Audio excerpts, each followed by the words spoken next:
raha izao anao vao mamelona ny fahitalavitra anao dia ny météo no arahanao amin'izao fotoana izao. Miaraba tompoko lahy, miaraba tompoko vavy. Raha ny mandrafitra ny toetrandrontsika zao dia alizay tsy maro toerana. Vokatray dia mbola mafy hatrany fitsokon-drivotra ny tendrony avaratra mitendrony atsimo ary amin'iny faritry boeny iny. Fa raha ny vinavinan'ny toetrandrontsika rapitso lahady dia toy izao izany.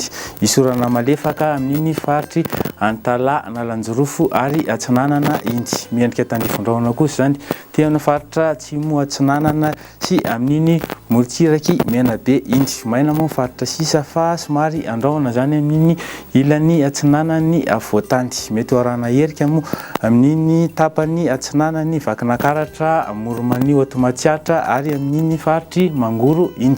Zay ny maraina dia toy izao ny vinavinana atoandro. Ny atoandro dia toetrany ny orana malefaka amin'iny faritry Savasy, Nalanjorofo iny. Miendrika tandrifon-drahona kosa zany amin'iny Moritsiraka Atsinanana ambin'iny. Toraka izany koa amin'iny faritry Nosy sy Analalava iny.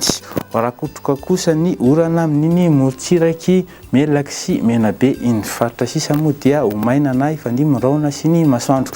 Raha ny mariparina vao vinavinana rapitso maraina indray dia 5 iny Antsirabe iny, 17 aty Analamanga, 20 iny Fianaratsoa iny. Tafidina 20 degré celsius moa zany dia amin'ny vatovavy fitovinany iny. Raha ny tolakandro indray dia 30 degré celsius amin'iny Morondava iny. Fa amin'ny ankapobeny dia mbola mafana hatrany. Dia voatany moa dia amin'ny 420, 520, 420 degré celsius eo hatrany. Toy izao ny toetrandro amin'reto tanan-dehibe ireto. Isy orana tandrifon-drahona rakotroka amin'iny Maurice sy Comoro iny. Seychelles moa dia isy orana tandrifon-drahona fotsiny. La Réunion dia ibalika mihitsy ny masoandro torak'izany amin'iny Paris sy Johannesburg iny.